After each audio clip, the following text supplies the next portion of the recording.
Una llamada de emergencia en mitad de la noche provocó que toda la comisaría acudiera al lugar de los hechos. Patsy.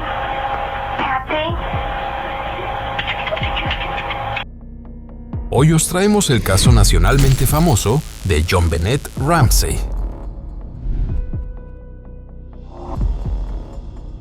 JonBenét Ramsey nació el 6 de agosto de 1990 en Atlanta, Georgia.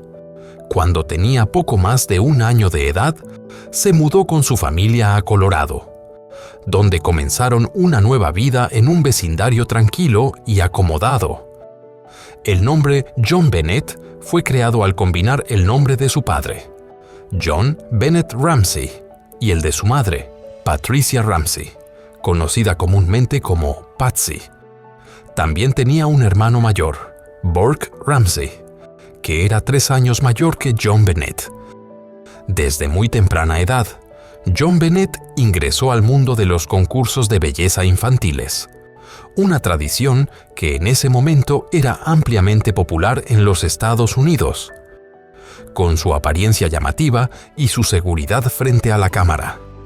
Rápidamente se convirtió en un rostro conocido en el escenario, ganando múltiples títulos y atrayendo la atención de los medios. Esta pasión estuvo fuertemente influenciada por su madre, Patsy Ramsey, quien había sido coronada Miss West Virginia en 1977 y había pasado gran parte de su juventud involucrada en concursos de belleza. Su padre, John Ramsey, era un empresario exitoso que ocupaba un cargo ejecutivo en Access Graphics, una empresa de servicios informáticos muy respetada en la industria tecnológica de esa época. Después de comprender quién era JonBenét y conocer a su familia, la historia da un giro completamente distinto. Era la mañana del 26 de diciembre de 1996, apenas unas horas después de la noche de Navidad. En las primeras horas del día, el sistema de emergencias 911 de los Estados Unidos recibió una llamada de una mujer en estado de pánico. Ella dijo que su hija había desaparecido, que se creía que la niña había sido llevada y que dentro de la casa había una nota de rescate. 911 emergency. Police. What's going on? 5515th Street. What's going on there, ma'am? We have a kidnapping. Oh my God! Please. Take a deep breath. Please, okay? Hurry. Patsy. La llamada fue realizada por Patsy Ramsey, la madre de JonBenét. Según su relato, Patsy despertó alrededor de las 5 de la mañana y bajó a la cocina. Mientras descendía por la escalera, notó una carta colocada directamente sobre los escalones. La nota decía que JonBenét había sido llevada y que la familia debía preparar $118,000 estadounidenses a cambio de su seguridad, advirtiéndoles que no contactaran a la policía o la niña no sobreviviría. En un estado de pánico, Patsy corrió de inmediato al dormitorio de JonBenét, pero la habitación estaba vacía. Ese momento la llevó a la desesperación y decidió llamar al 911 a pesar de las amenazas de la nota. Poco después, la policía llegó a la casa de la familia Ramsey. Los oficiales intentaron calmar a la familia mientras iniciaban los primeros pasos para procesar la escena. El tiempo avanzaba lentamente. La policía entraba y salía de la casa, mientras los padres de JonBenét llamaban a varios amigos cercanos para que acudieran y los acompañaran durante esas horas tensas. En un momento, la policía pidió a John Ramsey que revisara la casa de arriba a abajo para asegurarse de que JonBenét no estuviera en ningún lugar del interior. John dijo que ya había buscado varias veces, pero aceptó hacerlo nuevamente y fue acompañado por un amigo. Se dirigió rápidamente al sótano, de una manera que muchos describieron más tarde como inusual. Allí encontró a John Bennett Ramsey inmóvil, sin señales de vida, cubierta con una manta blanca. En ese momento, John Ramsey notó que John Bennett tenía un objeto ajustado alrededor del cuello, cinta cubriendo su boca y una lesión grave en el cráneo. Él la levantó, la llevó desde el sótano hasta la sala y colocó su cuerpo en el suelo. A partir de ahí, comenzó la investigación del caso, que rápidamente fue considerada como uno de los más inusuales y controvertidos de su época. Muchos detalles relacionados con la escena y con la forma en que se manejaron las primeras horas fueron examinados más tarde en registros oficiales y en numerosos true crime documentaries.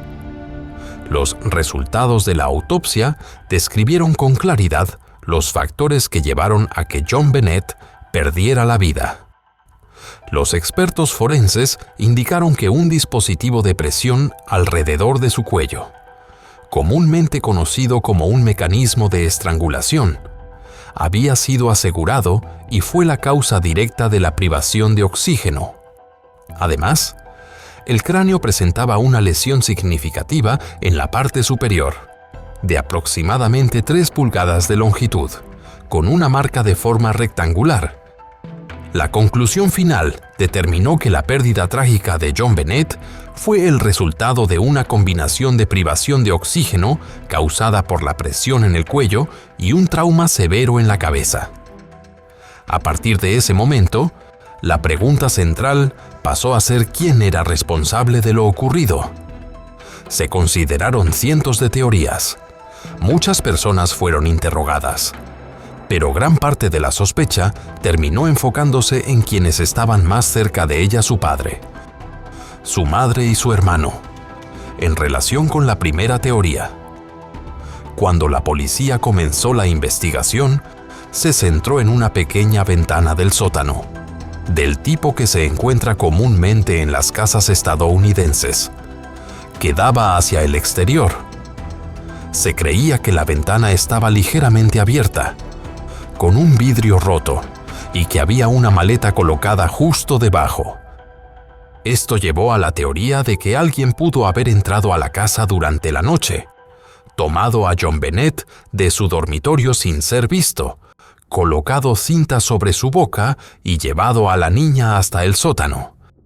Sin embargo, esta teoría fue cuestionada rápidamente. En el marco de la ventana, que se consideraba como el posible punto de entrada, una gran telaraña en la esquina inferior permanecía completamente intacta, lo que indicaba que nadie había pasado por ese espacio desde hacía mucho tiempo. Esto hacía que la posibilidad de que alguien hubiera entrado por la ventana fuera altamente improbable. En cuanto al vidrio roto, John Ramsey declaró que él mismo lo había roto varios meses antes y que nunca lo reparó. La maleta debajo de la ventana no tenía una explicación clara. Los padres sugirieron que alguien pudo haber tenido la intención de usarla, pero no lo hizo. Los investigadores también señalaron que la nota de rescate no pudo haber sido escrita con prisa, dado su extenso contenido y el hecho de que tanto el papel como el bolígrafo utilizados provenían del interior de la casa. Después de que la teoría de la ventana del sótano fue descartada, los investigadores analizaron si alguien podría haber entrado a la vivienda por otra vía. Sin embargo, no encontraron puertas con señales de entrada forzada ni huellas dactilares desconocidas en los puntos de acceso. Los padres de John Bennett afirmaron que, a lo largo de los años, habían entregado llaves de la casa a varias personas, incluidos contratistas, una empleada doméstica y trabajadores de servicios. Todas estas personas fueron interrogadas y ninguna fue vinculada con el caso, lo que hacía que la teoría de un intruso externo fuera cada vez más difícil de sostener. A partir de ese momento, la investigación comenzó a centrarse en los principales sospechosos dentro de la familia: el padre, la madre y el hermano, La primera persona bajo escrutinio fue el padre, John Ramsey. Algunos registros indicaban que el cuerpo de JonBenét presentaba señales que generaron preocupación por una posible situación de intimidad forzada. Y una muestra de ADN encontrada en su ropa interior no coincidía con ningún miembro de la familia. Al inicio, este ADN fue considerado como posible evidencia de un intruso externo. Sin embargo, a medida que la teoría del intruso fue perdiendo fuerza, la sospecha empezó a desplazarse hacia el padre. Algunos expertos sugirieron que ciertos hallazgos apuntaban a la posibilidad de que la niña hubiera sufrido una situación de abuso prolongada en el tiempo.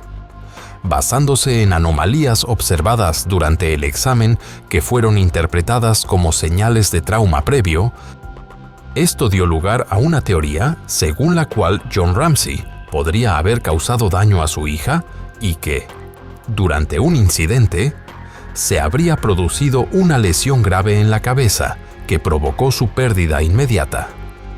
De acuerdo con esta hipótesis, la madre habría descubierto lo ocurrido más tarde y habría intentado ocultarlo simulando un ataque externo, creando una escena del caso inusualmente compleja. Meses después, un artículo publicado por Vanity Fair también hizo referencia a especulaciones que involucraban a los padres, lo que intensificó aún más la controversia pública y el debate en torno al caso. Algunas personas también creyeron que John Ramsey podría estar involucrado debido a lo que ocurrió inmediatamente después de que su hija fue encontrada sin vida. Según los registros, después de que la policía llegó a la escena y JonBenét fue localizada, John salió de la casa durante casi una hora. Cuando regresó, fue descrito como alguien con un comportamiento muy inusual, mostrándose apresurado, ansioso y tenso durante un largo periodo. Además, John contrató rápidamente a 2 abogados defensores especializados en casos penales, a un especialista en relaciones públicas y a varios asesores legales adicionales para representar a la familia. Muchos consideraron esto desconcertante, argumentando que, si no había nada que ocultar, la familia podría haber esperado antes de reunir un equipo legal tan amplio.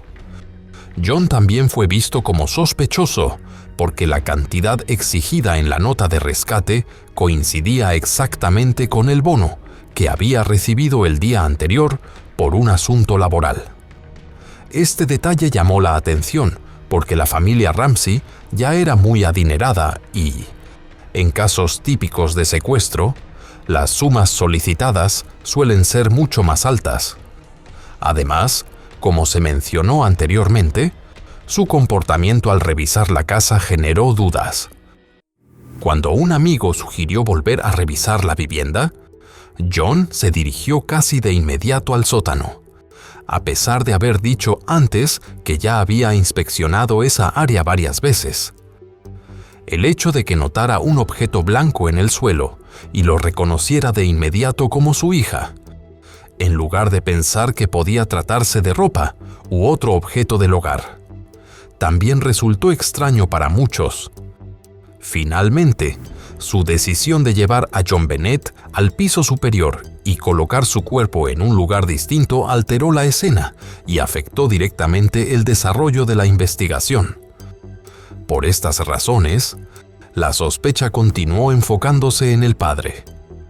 En este punto, la investigación se desplazó hacia la madre, Patsy Ramsey, a quien muchos consideraban que mostraba las señales más claras de sospecha. Patsy fue quien realizó la llamada al 911 de la que hablamos anteriormente. Fue una llamada frenética y urgente, con la voz temblorosa e inquieta, pero hacia el final su tono pareció bajar, casi como si se hubiera calmado un poco, cambiando a una mentalidad de llamar a la policía y ¿qué hacemos ahora? Sin embargo, hubo un detalle que muchas personas no notaron de inmediato. al final de la llamada, cuando Patsy aparentemente había colgado y la operadora repetía varias veces Patsy sin recibir respuesta. La grabación continuó captando 3 sonidos breves e inusuales, descritos como vibraciones leves o ruidos indistintos.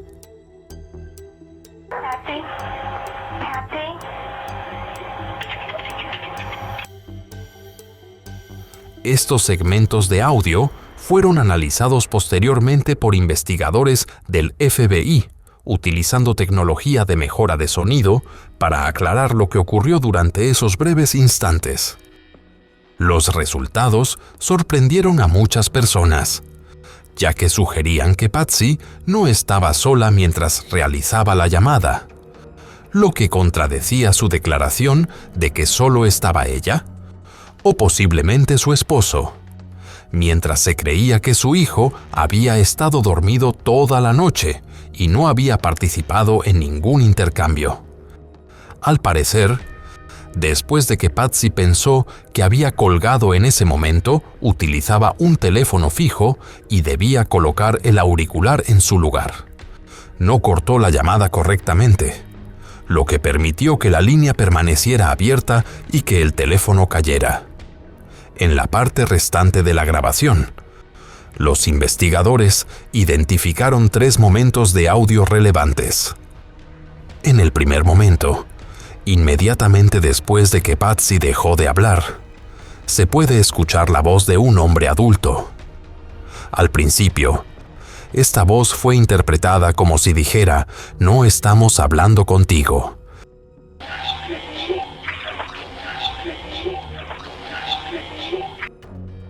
Y muchas personas creen que esa voz pudo haber pertenecido a John Ramsey, el padre. En el segundo momento, los expertos no pudieron determinar con certeza qué se estaba diciendo.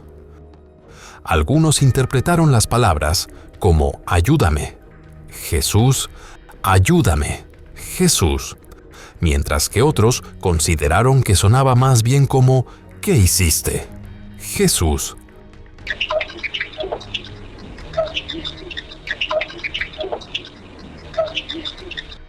La última voz captada en la grabación no sonaba como la de una mujer ni la de un hombre adulto.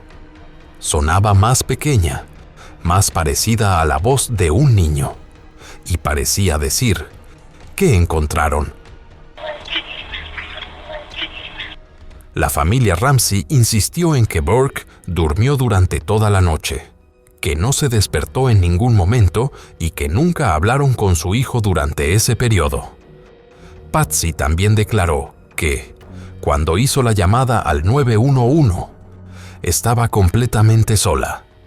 Sin embargo, lo que se escucha en la grabación parecía contradecir esas declaraciones.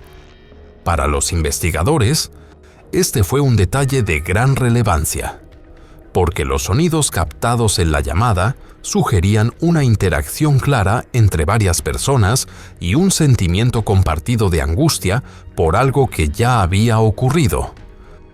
Este solo elemento colocó a la familia Ramsey en el centro de una sospecha creciente. La siguiente pieza de evidencia que llamó la atención hacia la madre fue la propia nota de rescate. La nota fue escrita con pluma en papel tomado de un blog que se encontraba en la oficina doméstica de Patsy, una habitación ubicada dentro de la casa.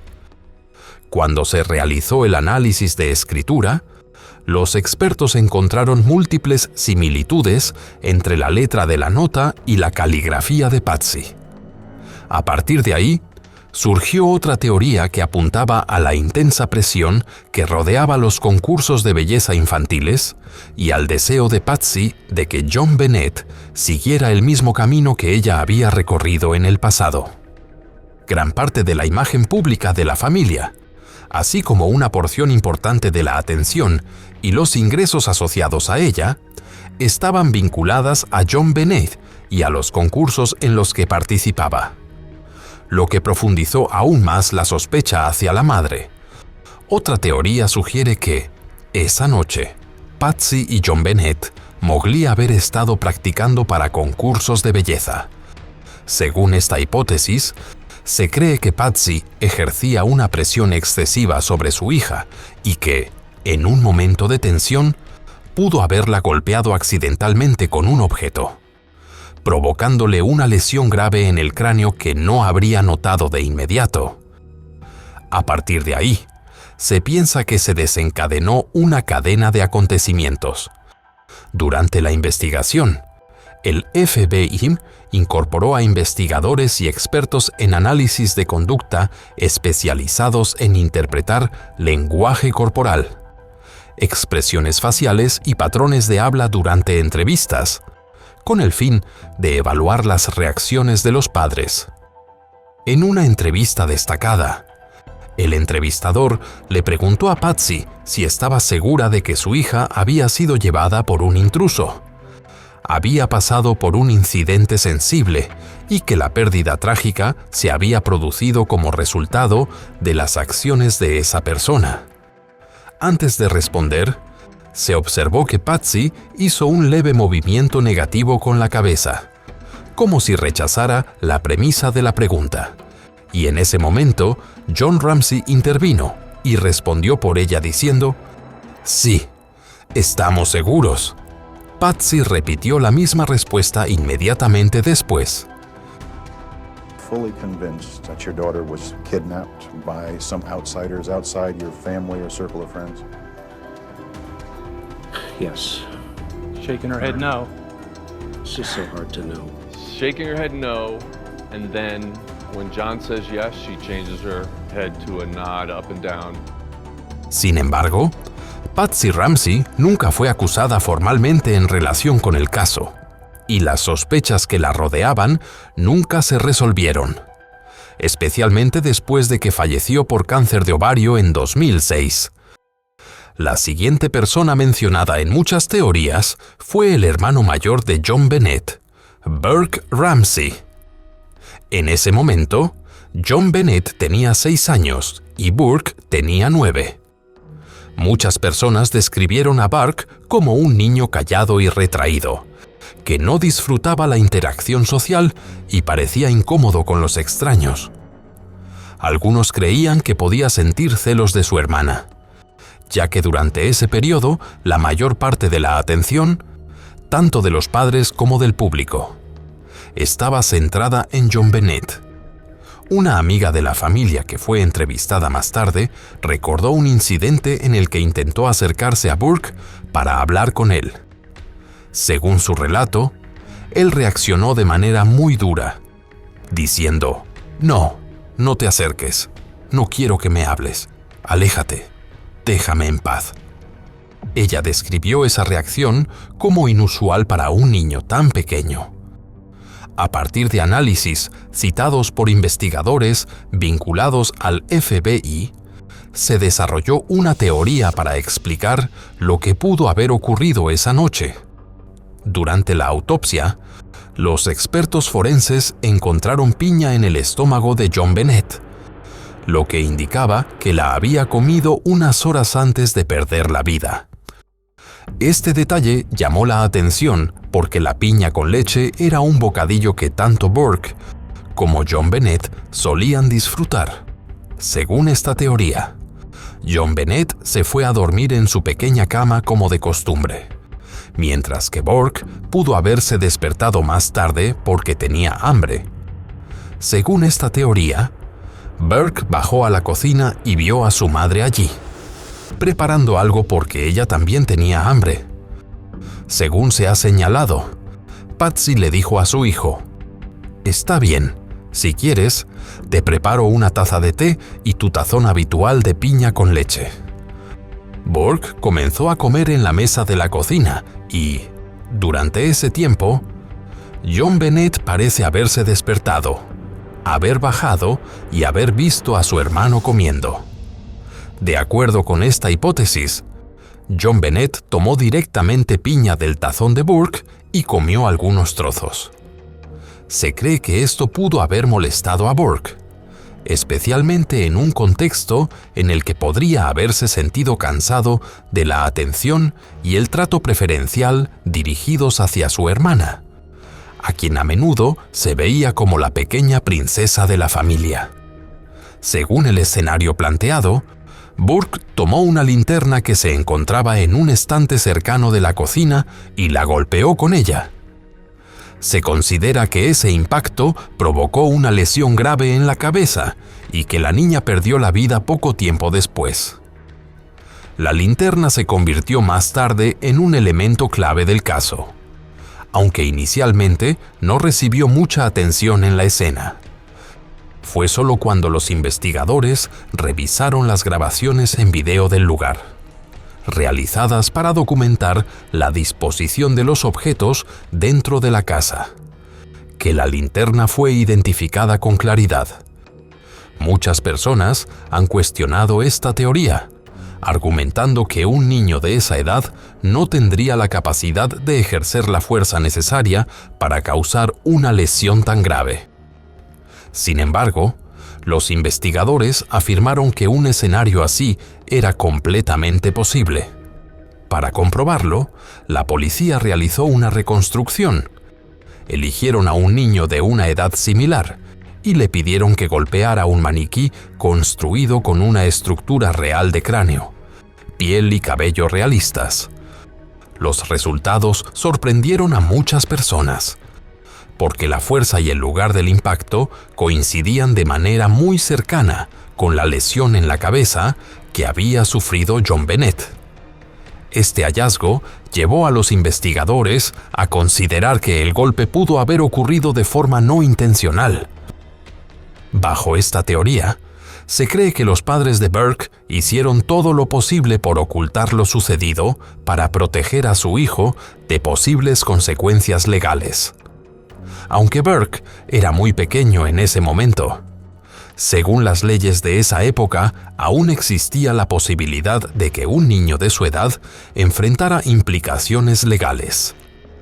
En los años siguientes, Burke participó en múltiples entrevistas realizadas meses e incluso años después.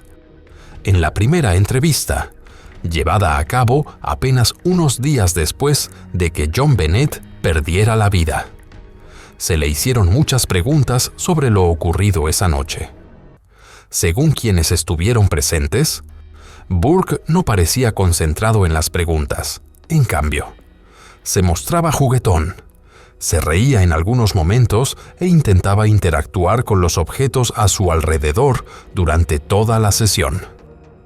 Este comportamiento desconcertó a los investigadores, ya que para un niño que acababa de atravesar una pérdida tan grave, mostrarse excesivamente relajado y aparentemente indiferente se consideró muy inusual.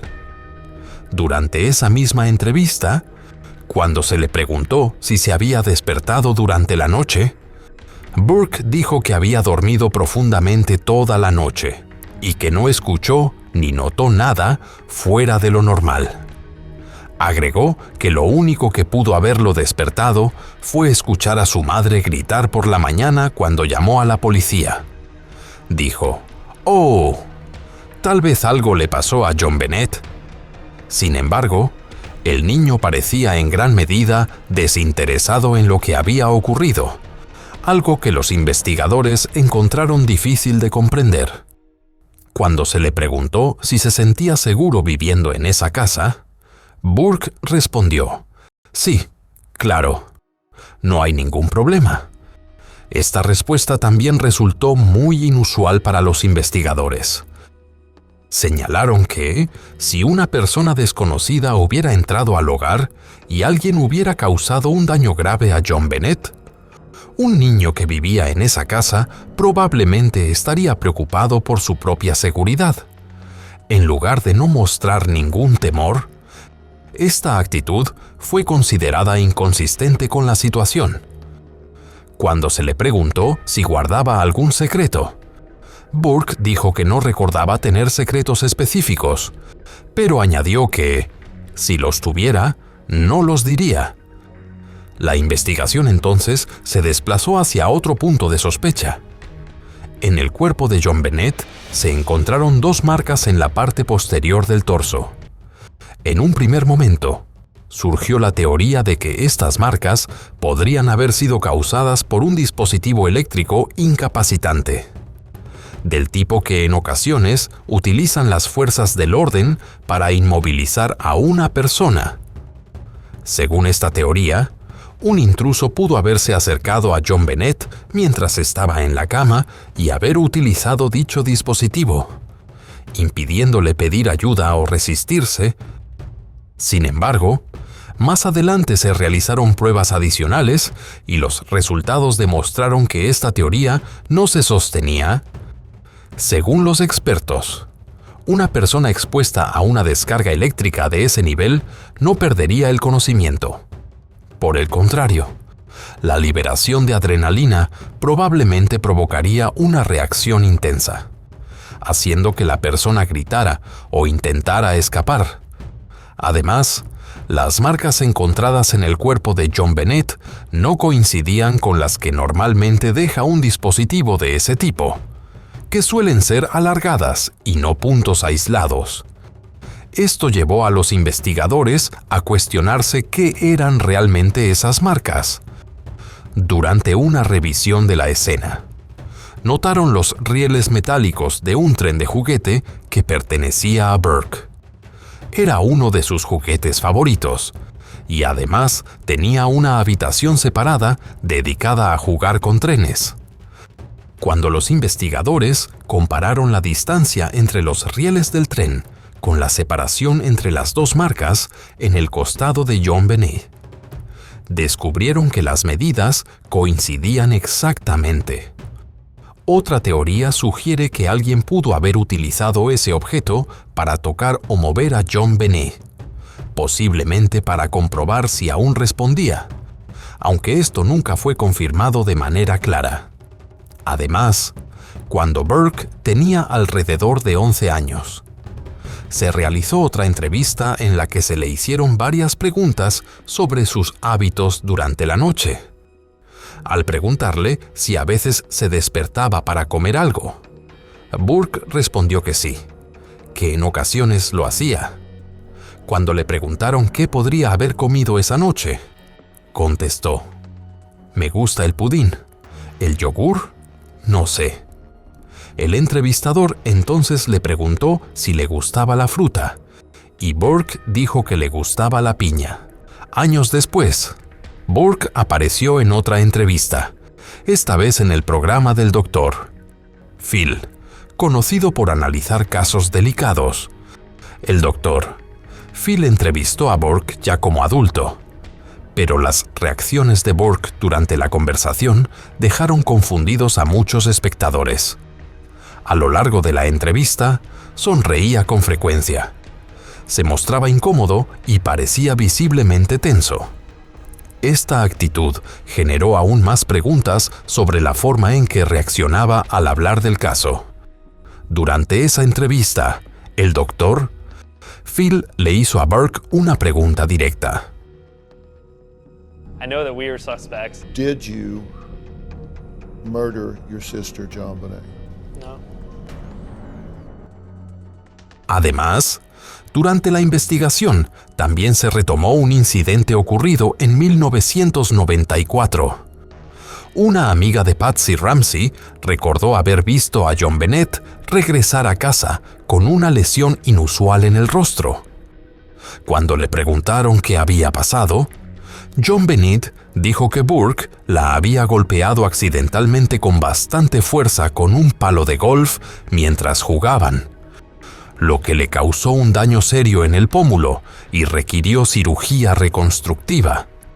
Este detalle llevó más tarde a que muchas personas señalaran a Burke como un posible sospechoso. Algunas teorías sugirieron que los padres pudieron haber intentado ocultar cualquier cosa que pudiera implicar a su hijo. Junto a esto, la parte final de la grabación de la llamada al 911 continuó siendo analizada con gran atención.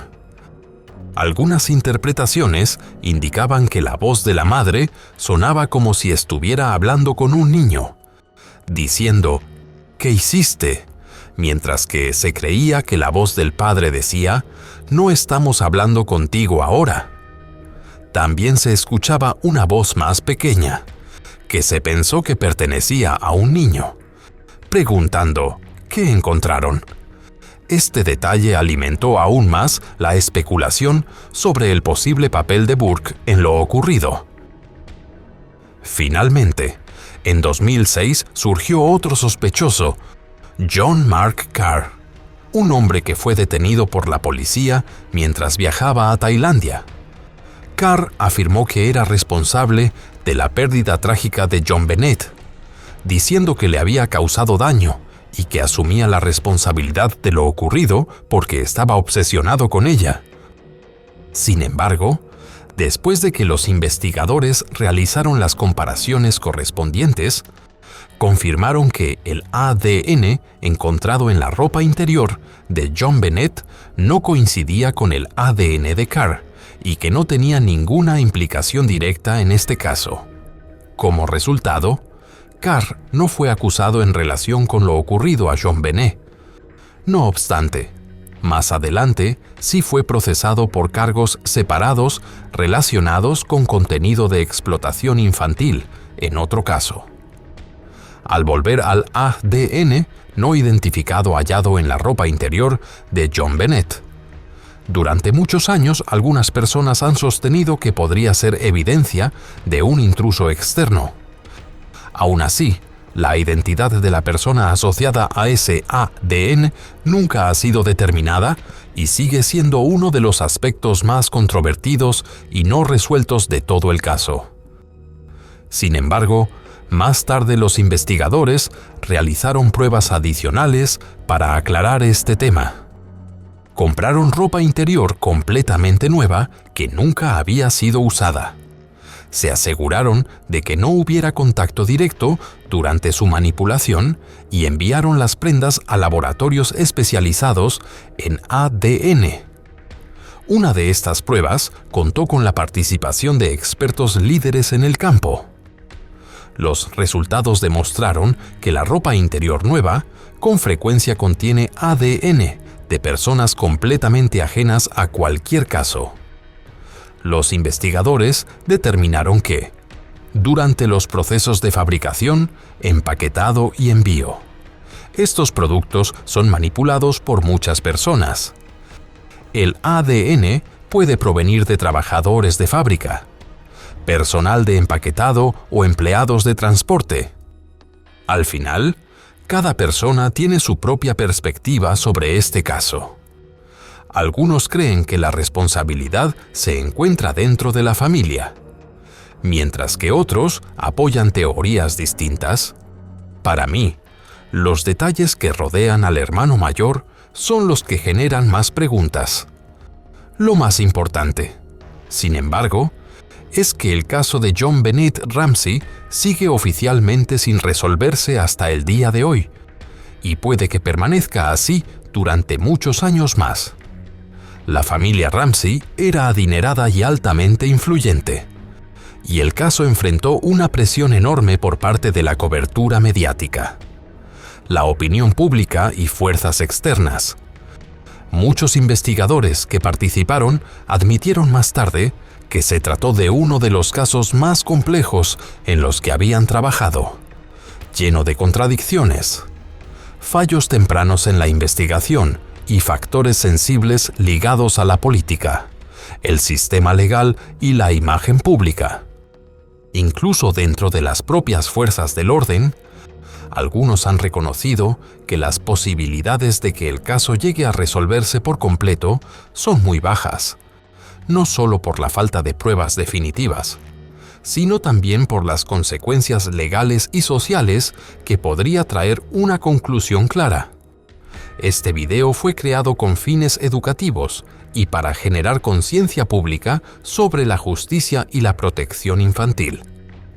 No tiene la intención de explotar elementos de impacto o sensacionalismo. Por favor, den like, suscríbanse y activen las notificaciones para acompañarnos en futuros True Crime Documentaries, donde cada historia representa justicia para los niños. protección infantil y un mundo en el que cada niño esté seguro, cuidado y escuchado.